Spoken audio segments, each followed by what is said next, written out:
Londres, ano de 1305. É uma manhã de verão e as ruas ainda estão úmidas pelo orvalho da noite. Milhares de pessoas se reúnem desde cedo.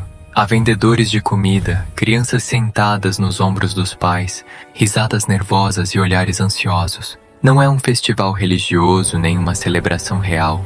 É uma execução pública. Na Inglaterra medieval, a morte também é entretenimento, e o poder precisa de testemunhas. Arrastado sobre uma plataforma de madeira surge William Wallace. Nu, coberto de feridas, o corpo destruído pela viagem desde a Torre de Londres. As cordas arrancam sua pele enquanto ele é levado até o patíbulo de Smithfield. Para os ingleses presentes, ele é um traidor perigoso, o homem que humilhou exércitos reais. Para os escoceses, mesmo à distância, ele é algo muito maior, uma centelha de liberdade. O rei Eduardo I não busca apenas a morte de Wallace, busca uma lição. Quer que cada pessoa ali compreenda o preço da desobediência. Por isso, a sentença não é rápida nem misericordiosa. Wallace será enforcado, mas não até a morte. Será esquartejado enquanto ainda respira. Depois, decapitado e seu corpo dividido em 4 partes. Quando o laço se aperta em seu pescoço, Wallace não grita. O ar lhe é cortado até que o corpo enfraqueça.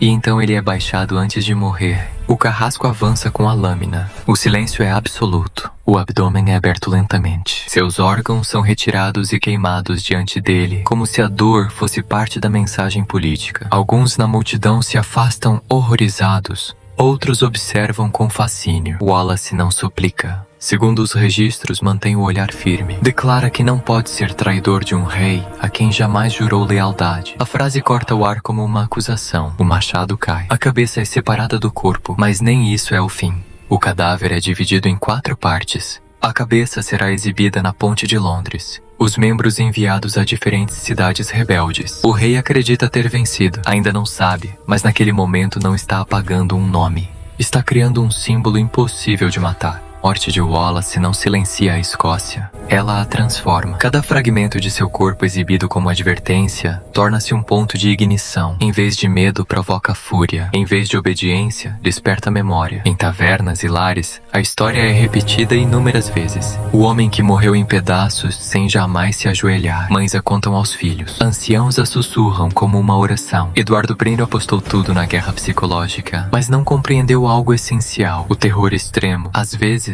produz o efeito oposto. A Escócia vivia um período de caos. Reis sem herdeiro, nobres divididos, alianças frágeis. A Inglaterra explorou essa fraqueza para impor domínio. Wallace surgiu de baixo, filho de um cavaleiro menor, movido pela violência que destruiu sua família. Não tinha coroa nem grandes recursos, tinha apenas determinação. Em 1297, na ponte de Stirling, demonstrou uma inteligência militar inesperada. Esperou o momento exato para atacar. Prendeu a cavalaria inglesa em um terreno impossível e a aniquilou. Pela primeira vez em anos, a Escócia respirou esperança.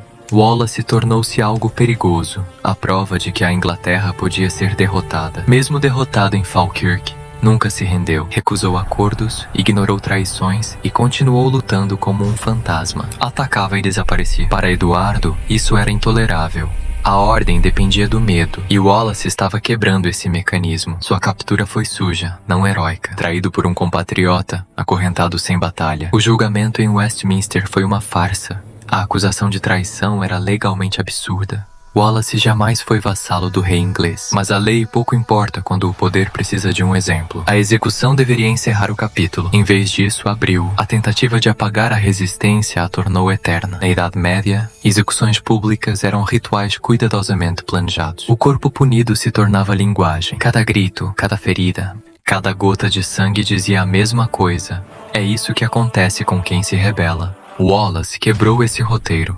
Seu sofrimento não isolou a população, uniu. O esquartejamento, pensado para apagar sua presença, multiplicou sua memória. Cada cidade que recebeu uma parte de seu corpo entendeu o recado, de forma oposta à esperada. Não como ameaça, mas como prova do medo do inimigo. Em Stirling, especialmente, onde Wallace havia derrotado o exército inglês, a exibição de um fragmento de seu corpo foi vista como um insulto impossível de esquecer. Ali, seu nome deixou de ser apenas lembrança e se tornou grito de guerra. Em 1306, Robert the Bruce assumiu o papel de líder da resistência. Empregou as mesmas táticas que Wallace havia aperfeiçoado.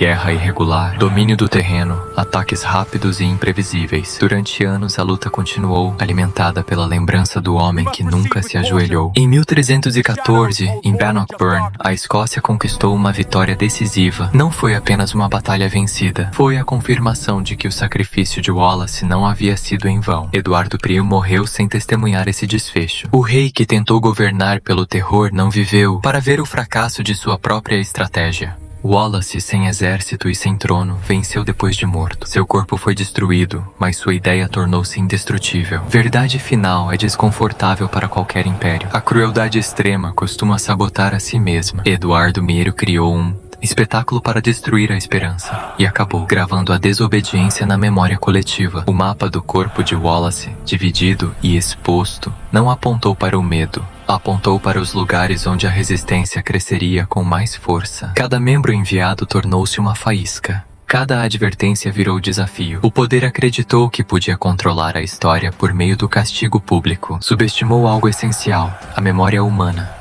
Wallace deixou de ser apenas um homem. Tornou-se símbolo. De rebelde passou a mártir. De inimigo, a figura fundadora de uma causa. Hoje, seu nome permanece vivo. Estátuas se erguem, canções o recordam, o cinema o romantiza, mas o núcleo permanece intacto. A coragem diante da violência organizada. Ele não foi perfeito, nem invencível, nem nobre de nascimento. E foi exatamente por isso que se tornou perigoso para o poder. A história nem sempre lembra quem vence batalhas. Às vezes lembra quem se recusa a se render. Wallace não venceu em vida. Venceu ao se transformar em algo que nenhum carrasco pôde executar. Impérios temem símbolos porque símbolos sobrevivem aos exércitos. E William Wallace foi um